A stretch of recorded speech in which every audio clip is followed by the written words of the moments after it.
To paint, he personally dissected over 30 corpses, an aerospace engineer holding an umbrella, following his 500-year-old manuscripts without adding a single electronic component, stubbornly forged a seamlessly fitting mechanical knight, a full 200 years before Newton was hit by an apple, holding only a jar of flowing sand. The falling body acceleration trajectory he deduced matched the actual physical parabolic trajectory with a staggering 97% fit. In the Middle Ages, when the best magnifying glass was only 5 times, he stubbornly engraved in a woman's pupil a micrometer-level code that can only be seen at 20 times magnification. Even for the ultimate armored tank that could sweep the battlefield, he intentionally installed the core transmission gears backward right before submission. He even used the gestures of the 12 apostles to compose a 40-second death requiem into a world-famous painting, Tear Off the Mona Lisa's artistic filter. The real Da Vinci was a physics monster living in the 15th century who wanted to hold an operations manual for a future civilization. Today I'll break down for you the 5 ultimate secrets he left this world after watching. You'll find he's simply a time traveler carrying a high-dimensional access code. First is a pile of iron parts that needs no flesh. In 1495, on Da Vinci's desk in Milan lay a piece of waste paper full of gibberish no one could understand. Drawn on it was a fully armed heavy knight.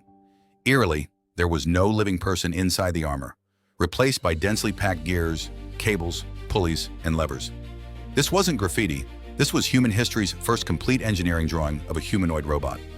This blueprint gathered dust in the archives for 500 years, until NASA robotics expert Mark Rosheim dug it out. Rosheim is a hardcore guy.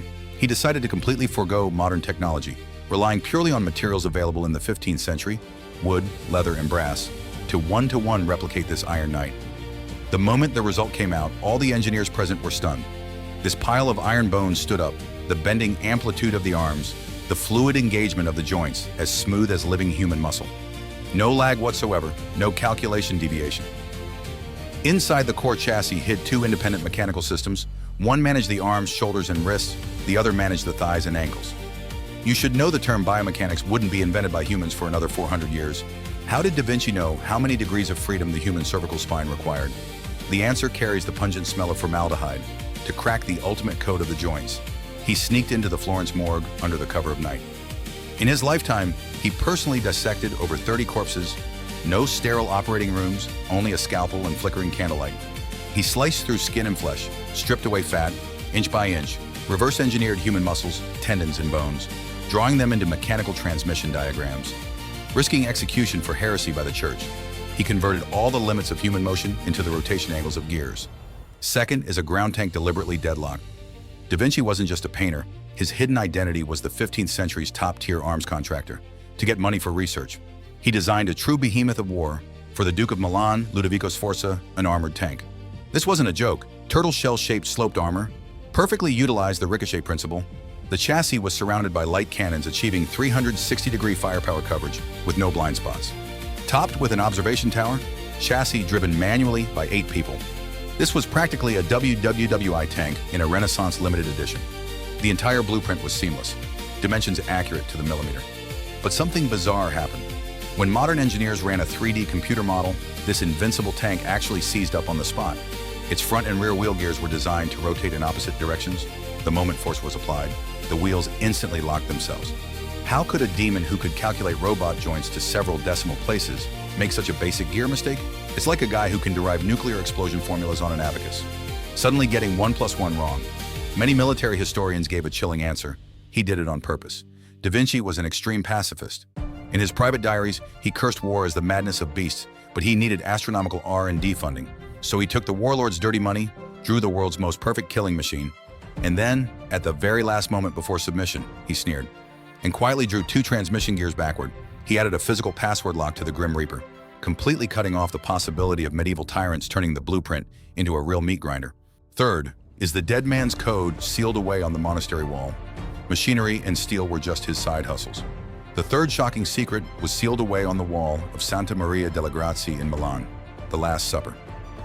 For this painting, Da Vinci could stare blankly at the wall like a wooden man all day, add a stroke, turn around and leave. The abbot furiously wrote letters to complain, cursing him as a slacker. But the abbot could never have imagined Da Vinci wasn't painting. He was burning a doomsday disc. In 2007, Italian musician Giovanni Maria Palla did something crazy. He directly overlaid a musical staff onto the painting. A miracle happened. The hand positions of the apostles, plus the bread loaves scattered on the table, actually perfectly corresponded to the notes on the staff.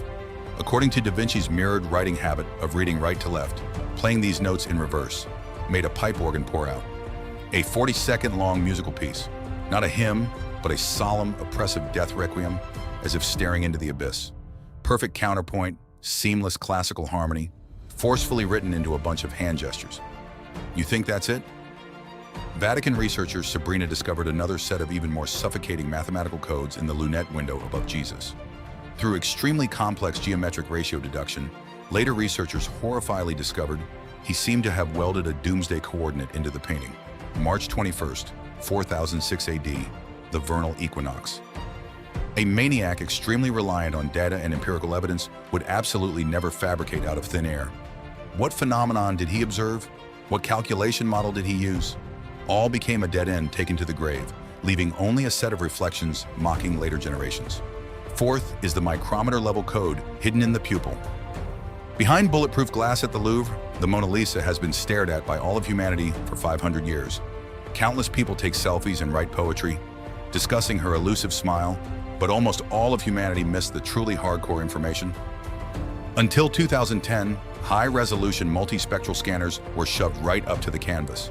Researchers discovered micrometer-level letters, L, V, in the Mona Lisa's right pupil, Leonardo da Vinci's own initials.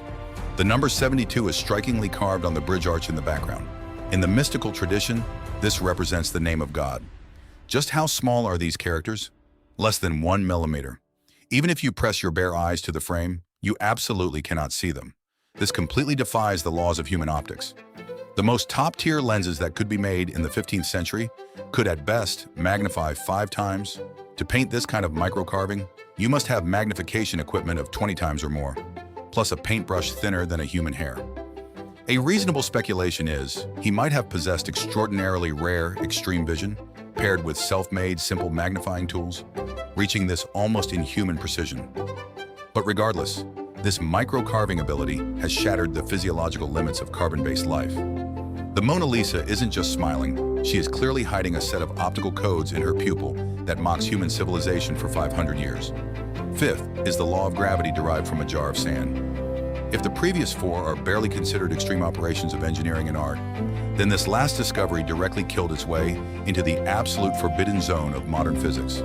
In 2023, a UC engineering team, while deciphering the Codex Arundel held in the British Library, flipped to an extremely inconspicuous sketch. A broken clay jug was pouring sand downward. Next to it were drawn a bunch of triangles with eerie markings. When engineers reverse translated the mirrored gibberish text next to it, the entire physics community was shaken. This was human history's first qualitative experimental manuscript on gravitational acceleration. Everyone in the Middle Ages knew things fell down, but Da Vinci keenly realized that falling wasn't at a constant speed. It was constantly accelerating. No stopwatch, no vacuum chamber, even the concept of fractions of a second wasn't yet popularized. He relied entirely on his bare eyes, staring fixedly at the trajectory of the falling sand. He found that the distance the sand fell, in equal time intervals grew longer and longer. So he forcefully pulled out a coordinate axis with distance on the vertical and time on the horizontal, using geometric methods to build humanity's first model of freefall acceleration. When later simulated by a computer, its trajectory matched the true physical parabola with a 97% fit. Just by observing a clay jug pouring sand, he vaguely grasped the underlying intuition of Einstein's later general relativity. Gravity is equivalent to acceleration. This was a full 200 years before Newton proposed universal gravitation and over 400 years before Einstein.